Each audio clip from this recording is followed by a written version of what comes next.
Doctor صاحبہ اب مزید بات کو آگے بڑھاتے ہیں اور یہ بات کر لیتے ہیں. بعض گھرانوں میں ڈاکٹر صاحبہ شادی بیاہ کی تقریبات یا دیگر کوئی بھی تقریبات اس ماہ مبارک میں نہیں کی جاتی اور بلکہ خاص طور پر انتظار کیا جاتا ہے کہ ماہ ربیع النور شریف آئے اور پھر اس کے بعد ایک طویل سلسلہ ہم نے ویسے بھی دیکھا سوسائٹی میں کہ پھر شادیوں کا سلسلہ شروع ہو جاتا ہے, تقریبات کا سلسلہ شروع ہو جاتا ہے اس کے گزرنے کے ساتھ ساتھ.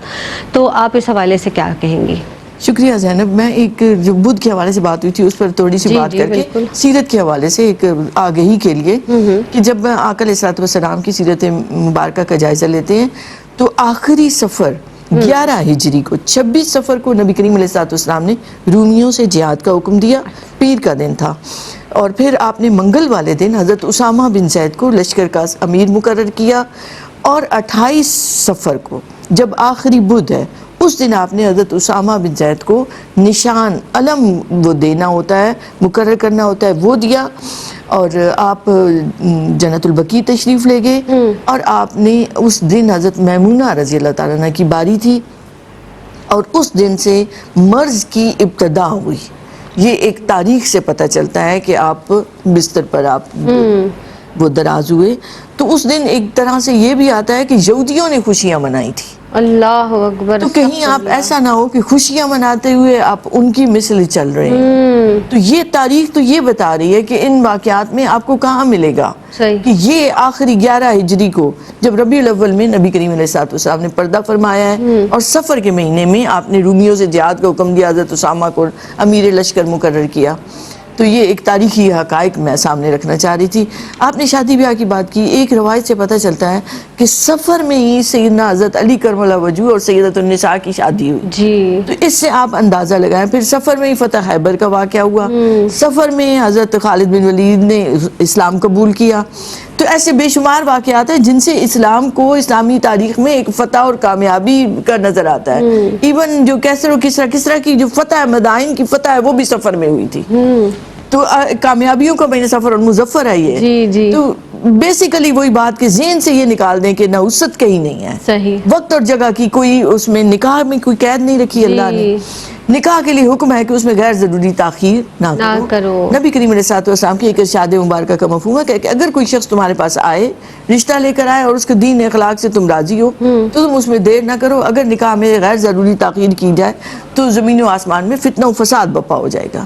تو گویا اگر نکاح میں تاخیر کرتے ہیں تو آپ ایسے معاشرے کا بھی حال دیکھ لیں کہ اس سے ایک معاشرے میں گندگی پھیلتی ہے, فحاشی اور عریانیت پھیلتی ہے. تو جب نکاح کی عمر ہو جائے لڑکے یا لڑکی کی, بیٹی یا بہن ہے آپ کی, آپ اس کی شادی کرنا چاہتے ہیں اور رشتہ مناسب مل جائے تو جب وہ بالغ ہیں تو اب فوری طور پر ان کا رشتہ کر دینا چاہیے. ہاں یہ دیکھیں کہ کچھ ساعتیں بابرکت ہیں.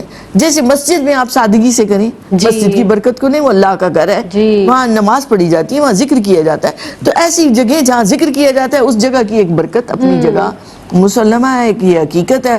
اسی طرح جمعے کی ساعت ہے. ہم مانتے ہیں جمعہ عبادت کا دن ہے مسلمانوں کے لیے, ایک رحمت و برکت والا دن ہے. اس دن سب مسلمان کسی نہ کسی انداز سے عبادت میں اپنا حصہ ڈال رہے ہوتے ہیں. تو اس جمعے کی ان مبارک ساعتوں میں نکاح کریں, یہ اچھی بات ہے. تو ایک اچھی بات لینا, برکتوں والی وقت کو لینا یا برکتوں والے دن کو لینا, اس میں کوئی حرج نہیں ہے. لیکن سفر کو منحوس سمجھ کر شادی بیاہ کو مؤخر کر دینا یہ درست نہیں ہے. صحیح. تو ہم نے ان واقعات کی روشنی میں بتایا کہ ان میں اگر نکاح کا پیغام آتا ہے اور سب موافق ہیں چیزیں تو آپ ضرور نکاح کریں.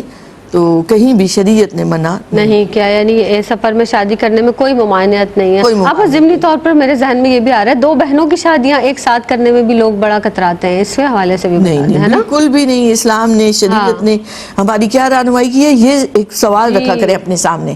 تو شریعت سے جب پتہ چلے کہ ایسی کوئی ممانعت نہیں ہے تو پھر آپ اس پر ڈٹ جایا کریں.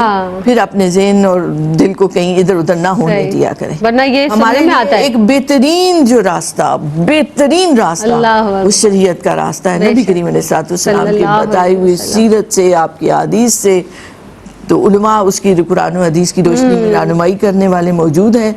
تو شریعت کے بارے میں پوچھا ضرور کریں اپنے آپ سے, کوئی کام کرنے لگے ہیں شریعت اس بارے میں میری کیا رہنمائی کرتی ہے. ورنہ ہماری جو بڑی بوڑھی بزرگ خواتین ہیں وہ یہی کہتی ہیں ایک ساتھ شادی نہیں کریں, ایک خوش رہے گی اور ایک ناخوش رہے گی. ارے بھائی یہ کیا لاجک ہے؟ ایسی اس چیز کی کوئی حقیقت نہیں ہے. حضرت معاذ کو نبی کریم علیہ السلام مقرر کرتے ہیں تو آپ پوچھتے ہیں کہ فیصلہ کیسے کرو گے؟ تو اللہ کی کتاب سے. فرمایا نہ ملی کتاب اللہ سے نہ ملا تو کیا کرو گے؟ فرمایا نبی کریم علیہ السلام کی سیرت سے حدیث سے. فرمایا پھر اگر وہاں سے بھی نہ ملا تو فرمایا پھر میں اجتہاد کروں گا.